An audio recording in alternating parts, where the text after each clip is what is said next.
Ayan. So, close siya. Hindi tayo makakapasok. So, better lang. Better lang next time. Yeah. So, ngayon, ang gagawin natin, doon tayo. Dali, tatlo natin dito. Shalom! Guys, oh. Lakas ng tubig.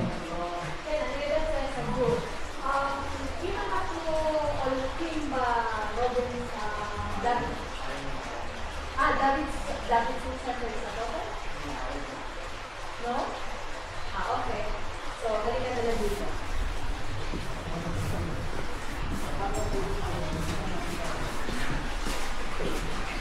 So, kung galing tayo dun sa tunnel ni King Hezekiah, Dito tayo lalabas? Diyan ka lalabas. Yung pinasukan na kung pumasok tayo dun sa may tubig kanina? Diyan ang labas mo. Grabe. So, dito tayo akyat sa taas? Ha? Akyat tayo sa taas? Hindi na tayo aakyat na sa taas. Aakyat na tayo dun sa road. Ah, okay.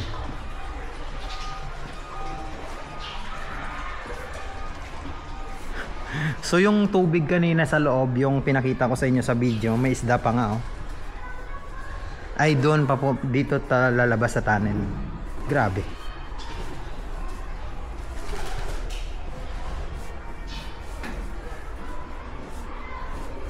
Uy, tingnan nyo kung gaano kadilim. So yan na yun. Hindi pwedeng ang dilim, kailangan ng flashlight dito, and kailangan naka-short ka, naka-sandal. Okay?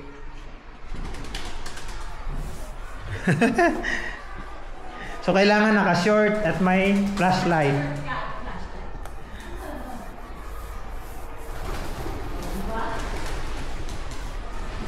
Possible ba daw mabigyan ng citizenship kapag naka-discover tapos binalik mo sa authority? hindi namin masasagot. Hindi namin masasagot yan. Malay mo, depende. It's not connected for the... Oo.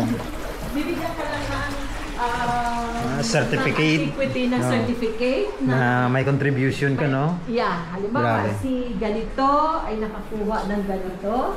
So yun, it's pity, sorry po sa inyo dahil temporary close ang drainage tunnel. Ayan po. Naka-close siya. Dahil under ng renovation. For safety naman kasi talaga yan. Kasi Kasi hindi tayo, swerte ni, dahil 600 meters yan. Pero, oo. Sayang yun. Kasi gusto ko makita mo yung pinaka-wall ng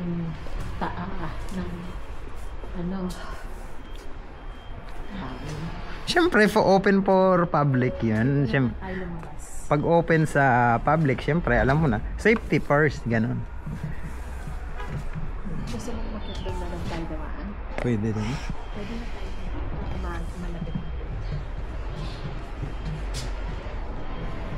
Ayan. Sa highway na po kami dadaan ngayon. Okay na yung signal natin.